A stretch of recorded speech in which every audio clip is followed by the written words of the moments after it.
Berlin Wall, November 1989. East German border guard Maria Vogel found a suicide note written by a teenager trying to escape. The note said, "If you find this, tell my mother I tried." Maria didn't report it, didn't follow orders.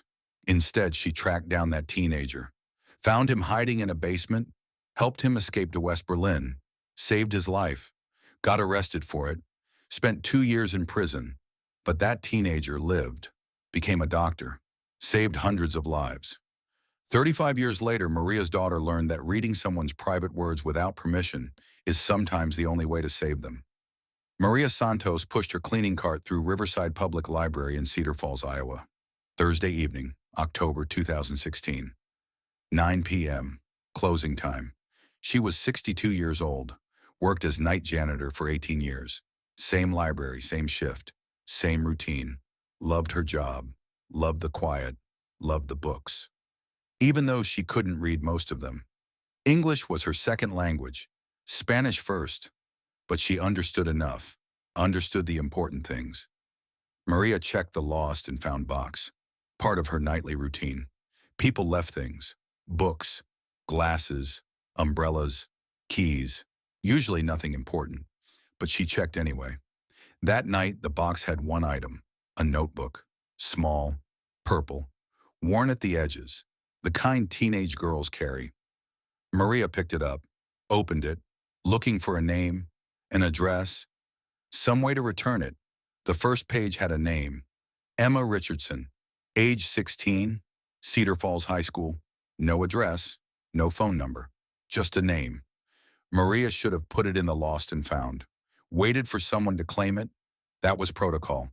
But something made her turn the page. Keep reading. The handwriting was shaky, uneven, like the person writing was crying, like their hand couldn't stay steady.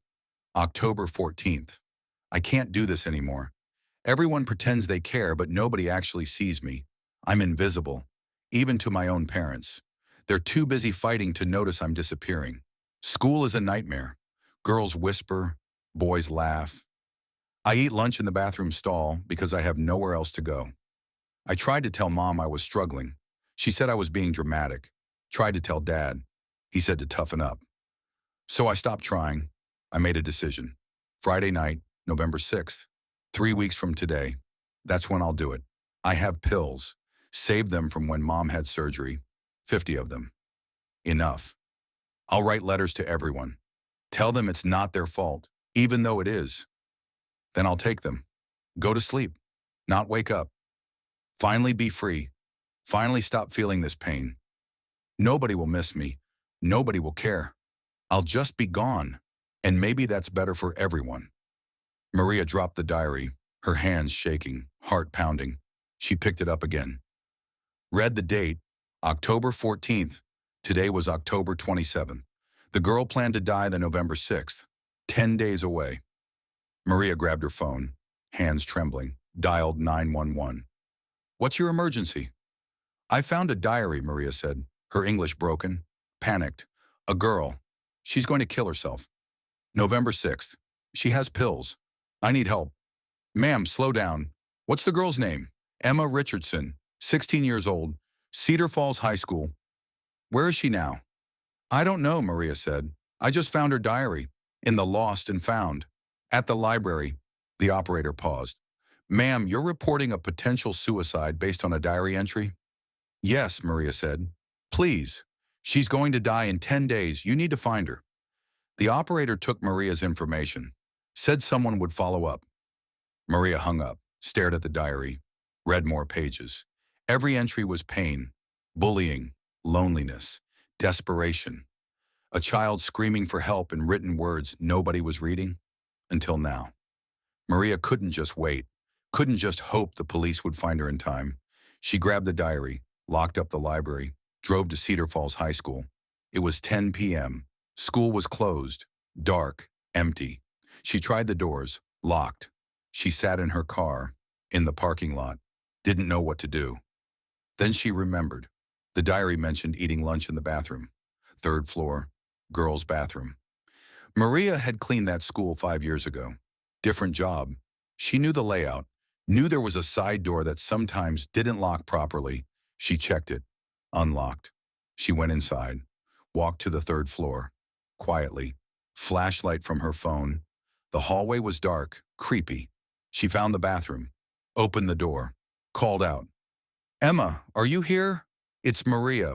I found your diary. I want to help. Silence. Maria checked the stalls. Empty. She sat on the floor. Waited. Maybe Emma would come tomorrow. Maybe this was where she'd be. An hour passed, then footsteps. Someone was in the hallway. Maria stood up, looked out the bathroom door. A figure, small, walking slowly, carrying something. Maria stepped into the hall. Emma. The figure stopped, turned. A teenage girl, thin, pale, eyes sunken, carrying a backpack. Who are you? The girl asked, her voice hollow. My name is Maria. I'm the janitor at the library. I found your diary. The girl's face changed. Fear, anger, shame. That's private. You had no right. I know, Maria said. I'm sorry, but I read it, and I couldn't let you do what you're planning. The girl started crying. You don't understand. I do understand, Maria said. I lost my daughter. 20 years ago. She was 17. She did what you're planning to do. I didn't see the signs, didn't read her diary, didn't save her. I've lived with that every single day. The girl stared at her. I don't want you to die, Maria said. I don't want your mother to live the rest of her life knowing she missed the signs. Please, let me help you. The girl collapsed, right there in the hallway, sobbing.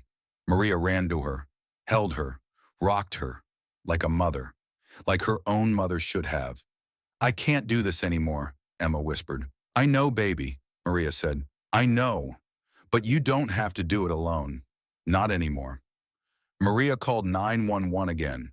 From the school, told them she found Emma. Paramedics came. Police came. Emma's parents came. Rushing, panicking, not understanding. Emma was taken to the hospital. Psychiatric evaluation. 72-hour hold. Safe. Alive. Maria gave the diary to the police. Gave her statement. Went home. Exhausted. Didn't sleep. Just prayed. The next day, Emma's mother called her. Found Maria's number through the police report. You saved my daughter, she said, crying. Thank you. I didn't know. I didn't see. I'm a terrible mother. You're not, Maria said. You just didn't know what to look for. Now you do. Emma's mother asked if Maria would visit. Maria did. Every day for 2 weeks while Emma was in treatment. Inpatient facility, therapy, medication, healing, slowly. Maria brought books, read to her, in Spanish, in English. Whatever Emma wanted, they talked. Emma told Maria everything. The bullying, the loneliness, the feeling of being invisible. Maria listened, didn't judge, just listened.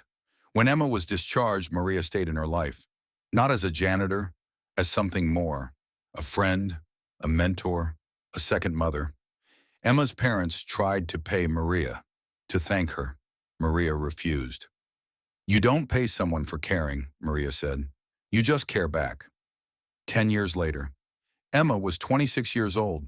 She'd finished high school, went to college, studied psychology, got her master's degree in counseling. Now she worked for the National Suicide Prevention Lifeline, taking calls, saving lives, every single day. She thought about Maria every time she answered the phone. October 2026, 10 years after Maria found the diary. Emma sat at her desk, headset on, taking calls. Line rang. She answered, National Suicide Prevention Lifeline. How can I help you? A young voice, maybe 15, crying. I can't do this anymore. I want to die. Emma's heart broke, but she stayed calm. I'm so glad you called, Emma said. Tell me what's happening. The caller talked for an hour about bullying, loneliness, feeling invisible. Emma listened, like Maria had listened to her. At the end of the call, the caller said something. I think I'm going to be okay. Thank you for listening. Thank you for calling, Emma said. You matter. You're not invisible, not to me. She hung up. Marked the call as successful. Intervention complete. Then she called Maria, like she did every week. Guess what? Emma said. What, mija? I saved someone today. A 15-year-old girl. Same age I was. Same pain. I listened to her. Just like you listened to me. Maria started crying. I'm so proud of you. I'm proud of you, Emma said. You taught me that reading someone's private pain isn't an invasion. It's an intervention. You saved my life by reading my diary. Now I save lives by listening to theirs. 5 years later. Emma was 31, director of crisis intervention. She'd personally answered over 5,000 calls. Saved 47 lives, directly, confirmed. 47 people who called planning to die that night and didn't, because Emma answered, because Emma listened, because Maria taught her that invisible people just need one person to see them. Emma started a program, Diary Drop. Libraries across Iowa had special boxes. Anonymous. Teenagers could leave diaries, journals, writings, things they couldn't say out loud. Trained counselors read them, every single entry, looking for signs, looking for pain, looking for Emma. In 3 years, Diary Drop found 23 at-risk teenagers, intervened, saved them all, 23 families who didn't lose their children, 23 futures that still existed, all because Maria read one diary 10 years ago. All because a janitor broke the rules and called 911. Emma spoke at conferences now, told her story, the diary, the janitor, the intervention, the ripple. One night she spoke to 500 school counselors. 10 years ago, Emma said, I was 16, invisible, suicidal. I planned to die on November 6th, 2016, had the pills, had the plan, had the date. Then I left my diary at a library. A janitor found it, Maria Santos. She read one page, just one, and called 911. That call saved my life. She paused. But it did more than that. It showed me what listening looks like, what caring looks like, what intervention looks like. Now I've answered 5,000 crisis calls, saved 47 confirmed lives, and every single one of those saves traces back to Maria, to one janitor who read one page and cared enough to act. The room stood, applauded, after a young counselor approached. I have a student, she said. I think she's struggling, but I'm not sure. Should I intervene? Yes, Emma said. Always yes. Better to intervene and be wrong than to not intervene and be right. That's what Maria taught me. 15 years after Maria found the diary, she was 77 years old. Still working, still a janitor, still checking lost and found. Emma visited her every Sunday, brought coffee, brought stories, brought gratitude. Maria, you changed the world, Emma said one Sunday. I didn't change the world, Maria said. I just read a diary. You saved 47 lives, Emma said. Those 47 will save others. That's hundreds, maybe thousands. All because you read one page. Maria smiled. I read that page because I lost my daughter, because I know what it's like to miss the signs. I couldn't save her, but I could save you. And Emma, you saved all those others. That's her legacy. Emma cried. They held hands. 2 women, one saved the other 15 years ago. Now they were saving people together. Maria died 2 years later. Peaceful, surrounded by family. Emma spoke at her funeral. 800 people attended. Former crisis callers saved lives. All there because Maria read a diary. Emma told their story. The library, the lost and found. The call to 911. The rescue, the ripple. When I was 16, Emma said, I wrote in my diary that I was invisible, that nobody saw me, that nobody cared. Maria saw me. Maria cared. And because she did, 47 other invisible people got seen, got saved, got futures. That's Maria's legacy. Not just saving me, saving everyone I saved, and everyone they'll save, forever. Here's what Maria learned. Privacy matters, but life matters more. Reading Emma's diary was an invasion, but not reading it would have been murder. By negligence, by silence, by respecting privacy over life. Maria chose life, and that choice created 47 more lives. Those 47 will create hundreds more. That's the math of intervention. One brave act, one broken rule, One janitor who cared more about saving a child than following protocol. Your moment of intervention, your invasion of privacy, your call to 911. You have no idea what you're creating, what counselors you're training, what lifelines you're staffing, what futures you're saving. So read the diary, make the call, break the rule. Some things are worth the invasion. Here's my question for you. Who's leaving diaries you're not reading? Who's screaming silently in written words? Who's your Emma? Look, read, listen, intervene. Privacy can wait. Life can't. If this story moved you, leave a comment about someone who intervened in your life.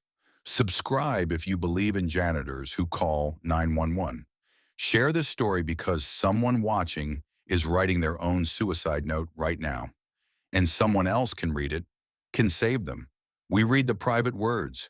We make the calls. That's what heroes do. Now go be someone's Maria. Go read the diary.